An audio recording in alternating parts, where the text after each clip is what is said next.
Hi,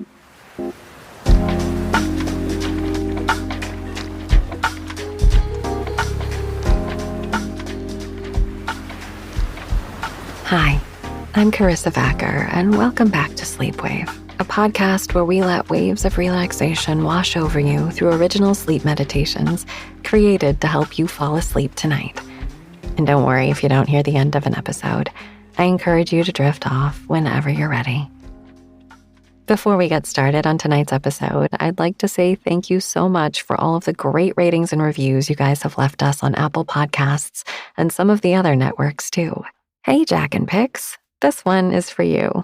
Thanks for your lovely review, and we could not be happier to hear that you can't seem to finish an episode because you are fast asleep. So if you too find that sleep has come easier since listening to Sleepwave, and you've not yet reached out to us, please feel free to let us know via the reviews on Apple Podcasts. We read them every day, and your ratings and reviews help us reach even more people who need a little help with their sleep right now. Years ago, I took a business course where it was encouraged to find an accountability partner who was also in the course to make sure you stayed on track with your goals and assignments. The woman who I randomly asked to be my partner has now become one of my dearest friends, and we have spoken at least once a week for years now. We still share our weekly goals and to-dos with each other, and also set yearly and monthly intentions. As it was nearing the end of the year, we looked over our yearly intentions to see how they went. We both had a good laugh looking at them. Both of our intentions were somewhat broad and high-minded and aspirational for sure, but neither of them really lined up with where we were in life and certainly did not reflect our experience of the past year. And I think that's totally okay. It's okay to be aspirational at the beginning of the year. It gives you something to aim at. It's important to have goals and a roadmap to follow.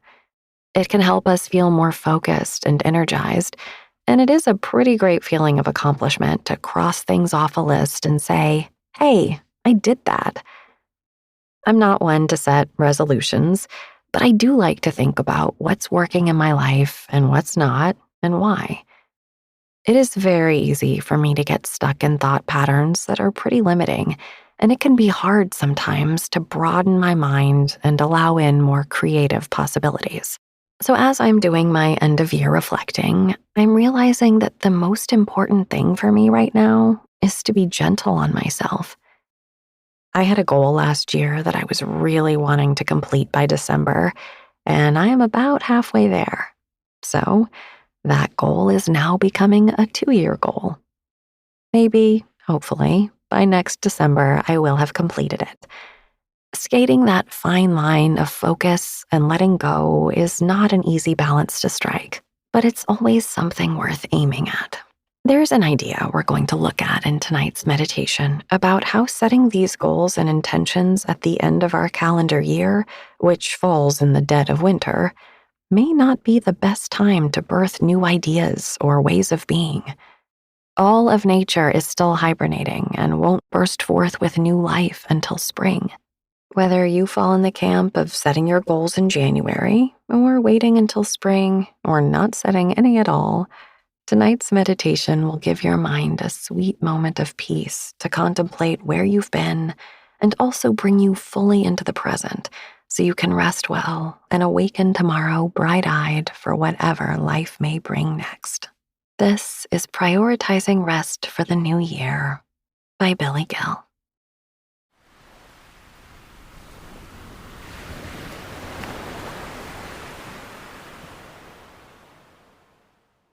Nature is cyclical. The Earth revolves around the sun in its orbit over the course of 365 days, and we call that 1 year. The Earth rotates one complete rotation in 24 hours, and we call that 1 day. The moon revolves around the Earth approximately 13 degrees each day. From the Earth, it takes 29.5 days for the moon to complete its phase cycle, and we call that 1 month. Cycles repeat throughout the universe. These cycles exist within one another. cycles within cycles within cycles repeat, and yet we tend to think of time as a straight line. We somewhat arbitrarily begin our calendar year in the depth of winter.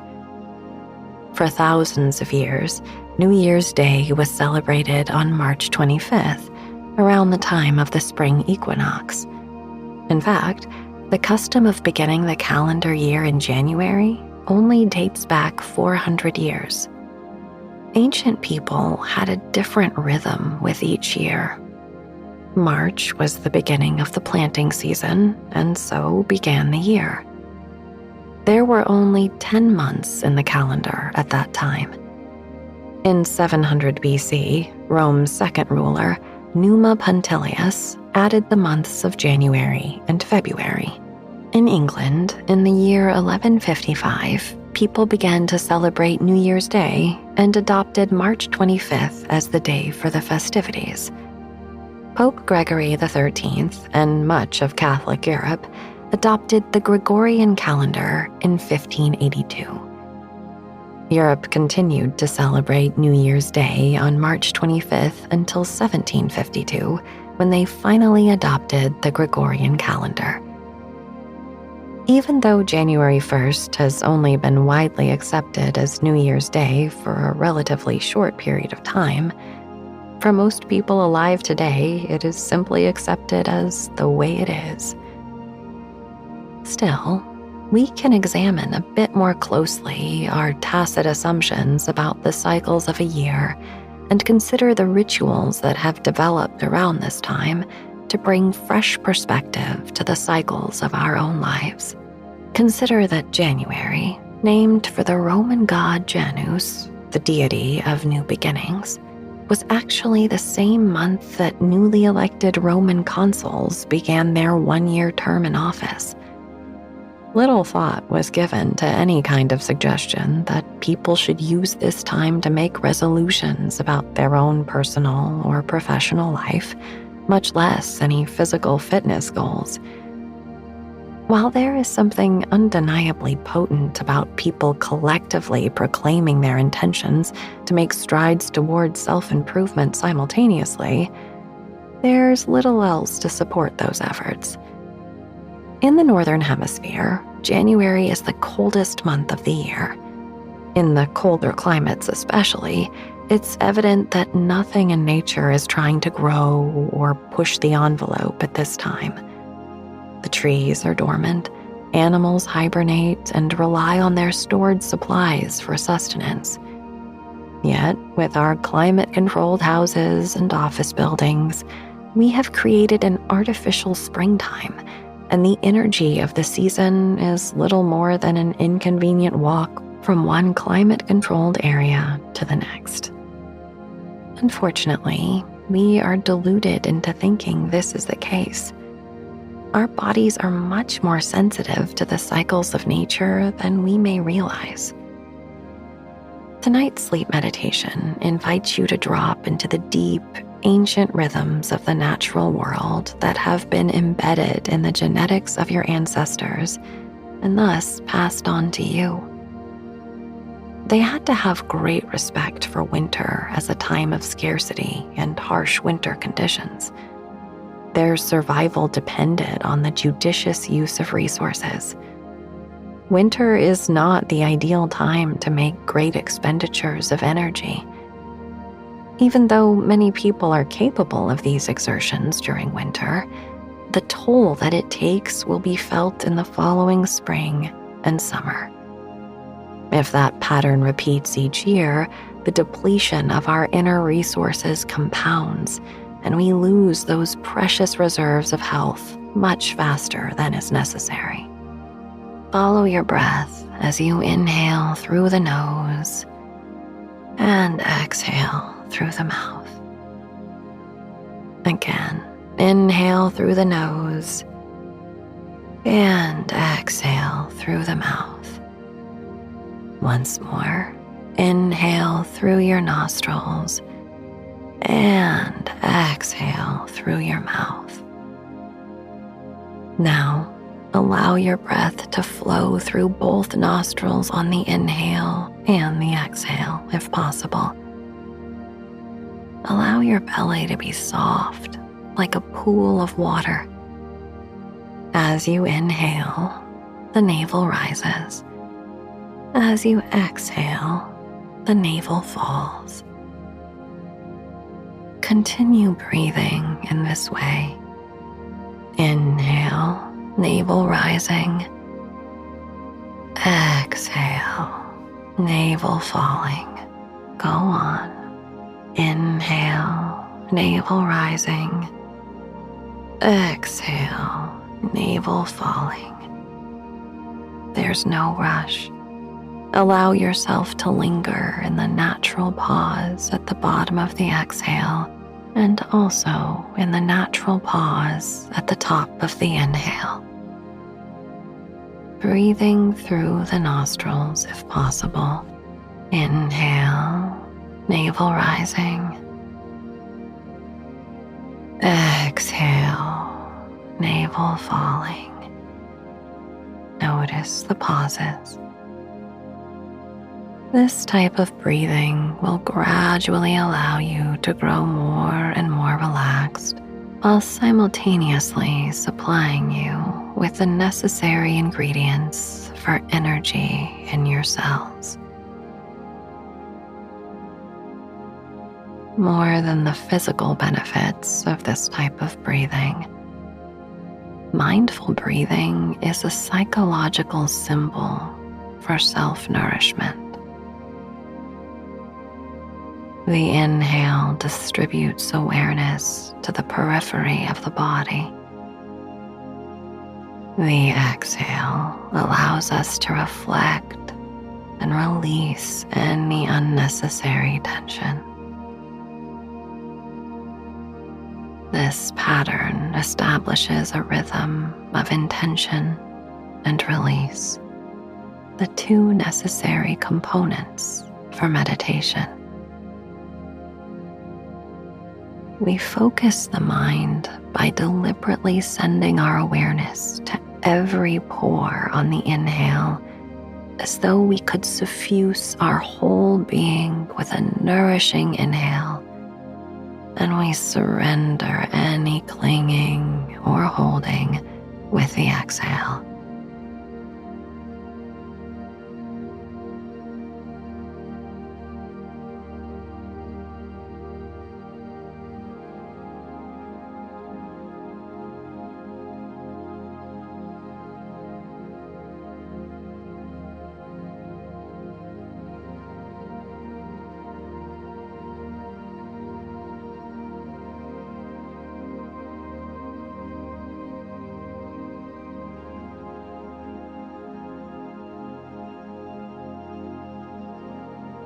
This craving to have, be, or do more is so subtle that it can even show up in meditation practice. If you have practiced for some time, or even if you just have the feeling that meditation could be good for you somehow, you may catch yourself trying to get better at meditating, which, of course, is the very trap that meditation has the potential from which to liberate you. If you are trying to improve yourself somehow, you are still caught in the game of wanting to be somewhere else. For this moment, simply breathe at the level of the navel and give space to what's arising with no thought of gain. Inhale, navel rising. Exhale, navel falling. Inhale, navel rising.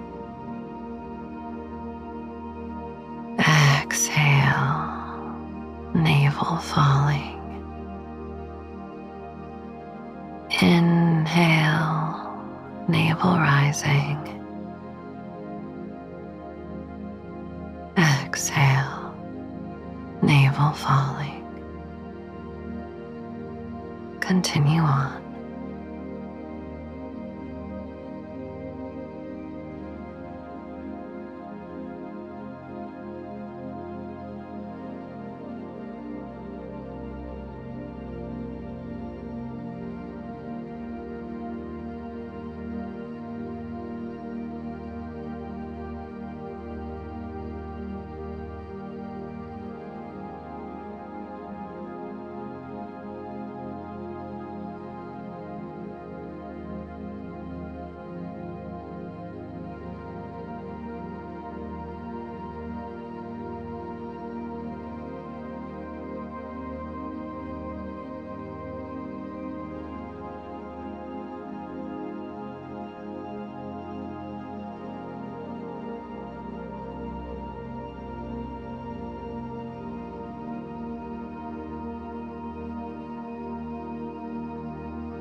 During the winter months, all things in nature wither, hide, return home, and enter a resting period.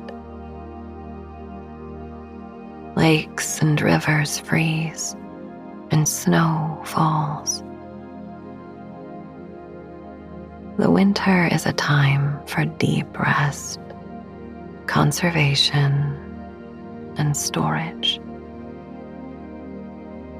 In order to harmonize with this energy of winter, we should refrain from overly strenuous exercise and overwork. There are times of the year that are better suited to that type of activity, when nature's patterns are much more active, as in the spring and summer. The sun is down much earlier in the winter. We should retire earlier in the winter too, and rise with the sun, which also rises later at this time of year. Stay warm and avoid the cold. This is especially important for older people, whose reserves are even more important to conserve. Of course, it is possible to forego this advice and strain oneself in winter. Choose not to prioritize sleep and to go out in the cold without warm clothing. These recommendations teach harmonizing with the season of winter for optimal longevity and health. By respecting these cues from nature, it is possible to be free from illness. It is better to prevent illness before it begins, just as a good ruler takes the necessary steps to avert war. Treating an illness after it has begun is like digging a well when thirsty.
The enthusiasm many people feel on January 1st can be inspiring, but very often wanes a few weeks into the year.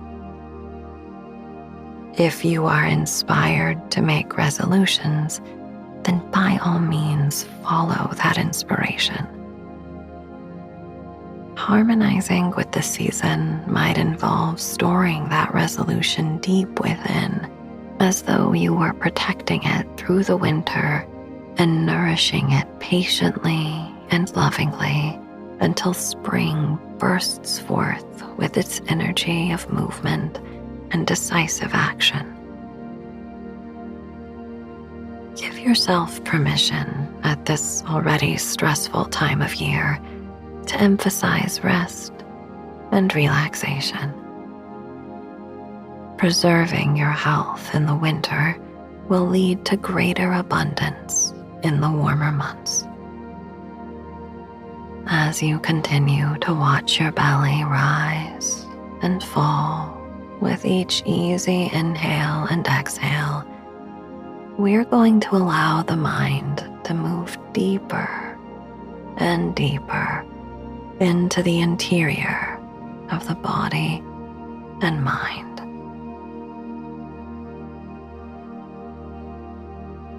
The deepest layers of the body are where the reserves are stored. This is true on a physical and mental level.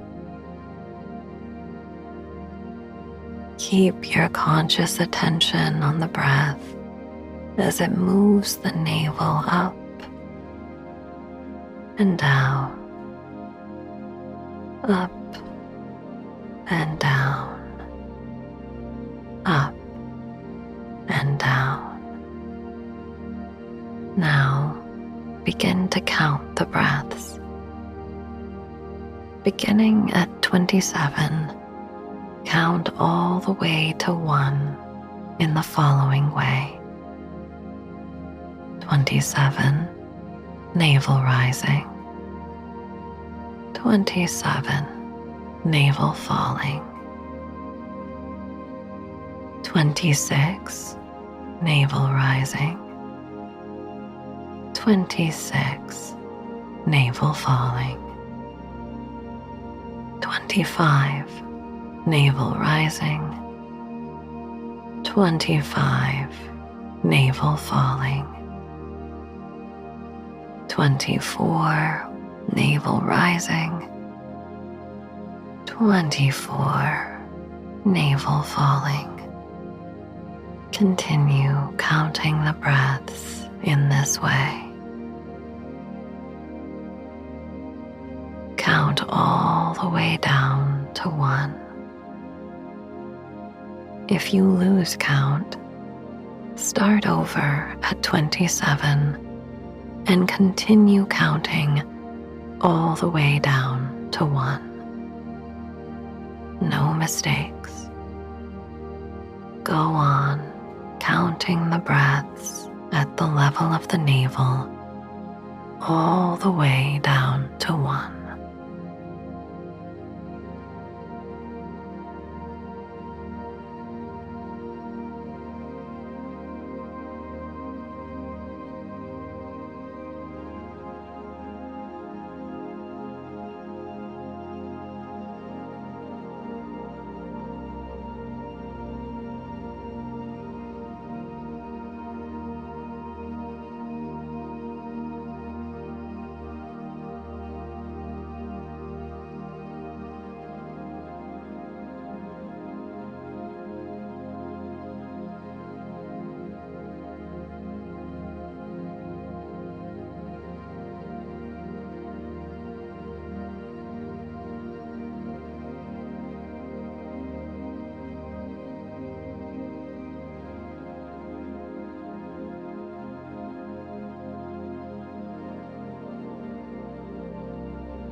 counting the breaths at the level of the navel, all the way down to 1. No mistakes.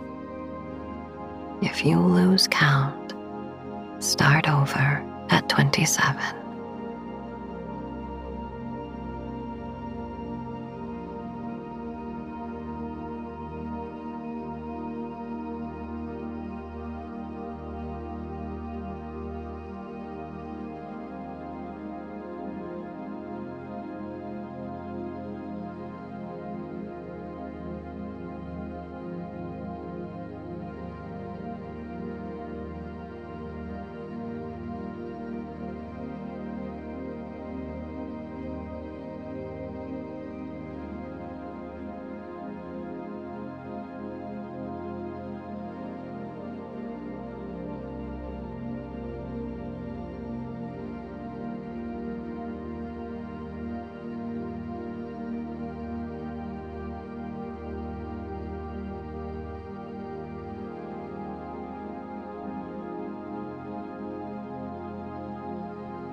Now, move your awareness to the chest and watch the chest rise and fall with each inhale and exhale in a similar way.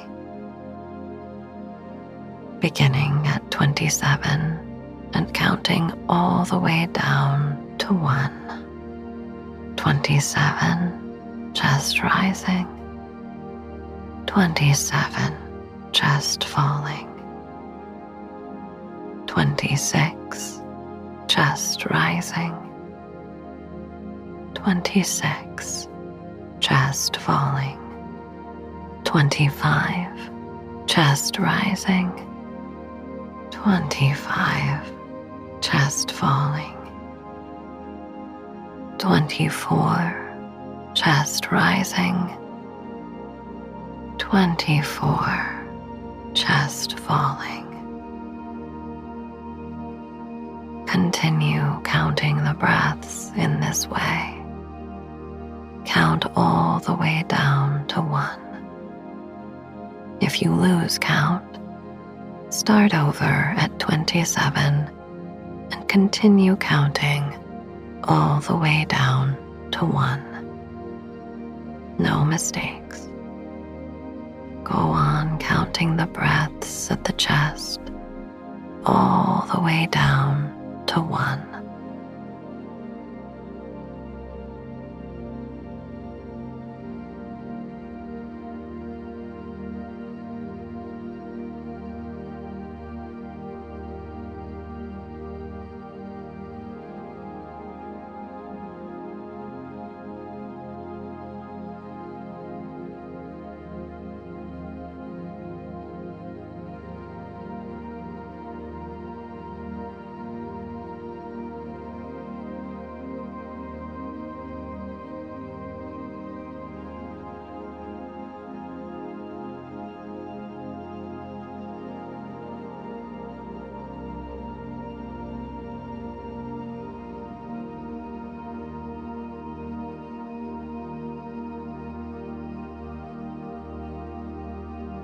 Go on, counting the breaths at the chest all the way down to 1. If you lose count, start over at 27.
Now, move your awareness to the throat, beginning at 27 and counting all the way down to 1. 27, inhaling at the throat. 27, exhaling at the throat. 26, inhaling at the throat. 26, exhaling at the throat. 25, inhaling at the throat. 25, exhaling at the throat. 24, inhaling at the throat. 24, exhaling at the throat. Continue counting the breaths in this way. Count all the way down to 1. If you lose count, start over at 27 and continue counting all the way down to 1. No mistakes. Go on, counting the breaths at the throat all the way down to 1.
Go on, counting the breaths at the throat all the way down to 1. If you lose count, start over at 27.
Now release any control of the breath.